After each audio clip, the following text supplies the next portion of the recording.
Bonsoir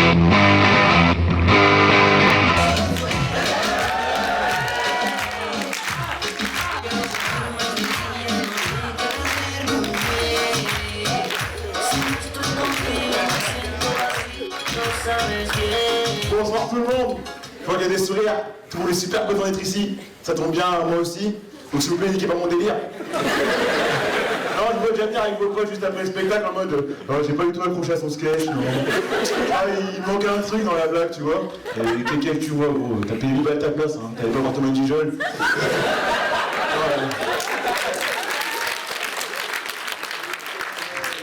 En amphi, là, t'es pas à Bercy. Je suis en amphi face à vous. J'ai besoin d'être un prof. Moi, vraiment, je kiffe trop les profs. Surtout ceux qui mettent des coups de pression à la con. Toi, genre le prof qui fait ça, genre écart type de la variance. Oh là là là là. Non, là, il y a comme un bruit de fond, hein. Moi, c'est simple, je continue pas pour ces conditions. Attends, elle pas encore la bête. Ouais, toi, ça fait 2 heures que tu n'écoutes pas, puis tu t'en bats les couilles, qui fait son cours ou pas. Non, vraiment, j'adore les cours. Ça devient une vraie ouverture sur le monde. Est-ce qu'il y en a qui ont voyagé ici? Ouais, en général, les gens disent oui. Ceux qui disent non, hein, c'est juste qu'ils n'ont pas d'argent. Moi, j'ai fait un voyage magnifique, je suis parti en Thaïlande il n'y a pas longtemps. À la Thaïlande, hein, ça dérape. En plus, j'ai payé pas cher mon billet d'avion. Bon, seul problème, je l'ai payé en espèces. Parce que je l'ai pris sur partiravacancesale.com. Genre de site où tu peux voir si on a des problèmes avec nos clientèles, on a développé les Chrome. Et la Thaïlande, c'est magnifique, c'est un pays magnifique où tout le monde est super ouvert. Vraiment, tu te sens libre là-bas. C'est un pays où t'es pas obligé d'être arabe pour faire le scooter sans casque, par exemple. Ça verrait sur les repas tout. Non, pays magnifique, je te jure, les paysages sont magnifiques et les femmes. Les gars, les femmes, les Thaïlandaises, non, elles ont un truc que les autres n'ont pas en fait.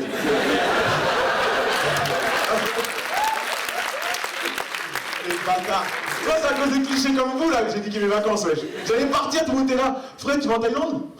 Attention, Ladyboy, hein. Ouais, gros, je suis pas obligé de consommer en fait à la base. J'ai aussi le droit de dire non, donc canalise-toi quoi. Non, les Ladyboys, tu vois, en plus, c'est pas que des prostituées en fait. C'est aussi des gens qui vivent Ladyboy. Tu vois, c'est des gens, c'est un peu comme un effet de mode, un peu comme Mariage pour tous en France. Oh, celle-là, elle est osée. Oh, celle-là.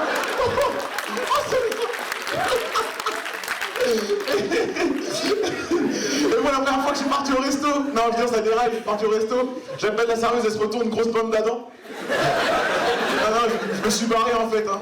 Pas idée de faire une meuf qui a des couilles dans l'endroit où tu manges. Les Chinois, il y avait trop de Chinois, non mais des vrais Chinois, il y en avait trop. Et bon, on sait qu'ils aiment prendre des photos de tout, mais au bout d'un moment, ils vont trop loin, quoi, tu vois, ils prennent tout en photo. Donc on sait que c'est toi qui as fabriqué l'appareil photo, mais au bout d'un moment, gros, tu vois, le mec il veut nous montrer que c'est de la qualité, tu vois. Et les Chinois, toujours moi, il y a une bonne ambiance, je me mets à danser et tout. Ils viennent tous faire des photos avec moi. Moi je suis archi refait, tac, j'ai des photos, selfie avec des darons et tout, refait. Attends, pas fini. On arrive au zoo, il y a un petit singe qui se met à danser, il prend des photos avec le singe. Moi j'ai vite déchanté, tu vois.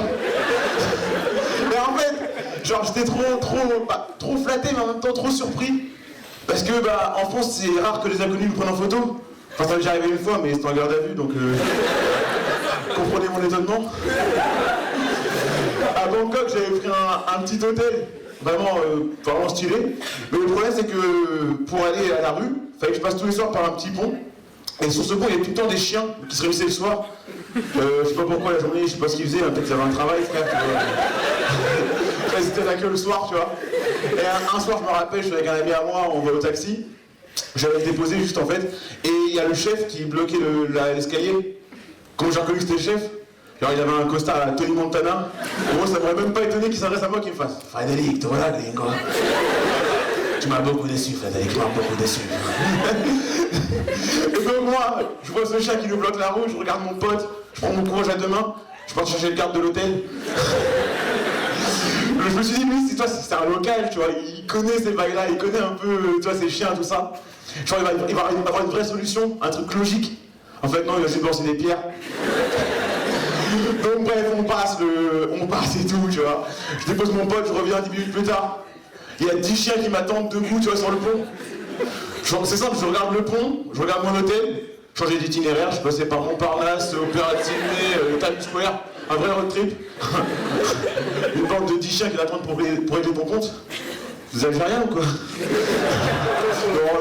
Non, pas d'amalgame, pas d'amalgame.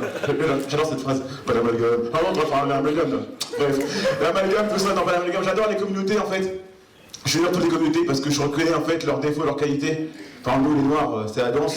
Hein, boîte de nuit, 5h du matin, un petit son US. Bah, c'est parti. Beautiful people. Bah, le mec, il a le truc, tu vois. Mais il a des lunettes de soleil, le gars.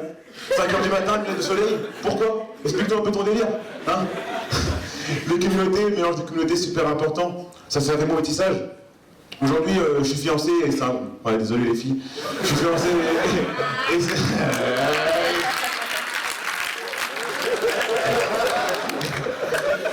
et c'est en grande partie dû à mon côté africain. Alors, je vois déjà venir, hein, mariage arrangé, patati, patata. Pas du tout. Mariage arrangé, vraiment, moi j'aime trop les blagues. Je vais dérailler, c'est sûr. Si je fais ça à mon fils, je déraille, c'est obligé, tu vois. Genre, je vais me marier avec une meuf juste pour délirer, tu vois. Après, je fais un truc, genre une vidéo YouTube en mode. Salut, c'était les bras TV, c'était des petites vidéos pour voir toi réaction s'il me parlait avec une grosse fille qui louche. Là, je pose bleu.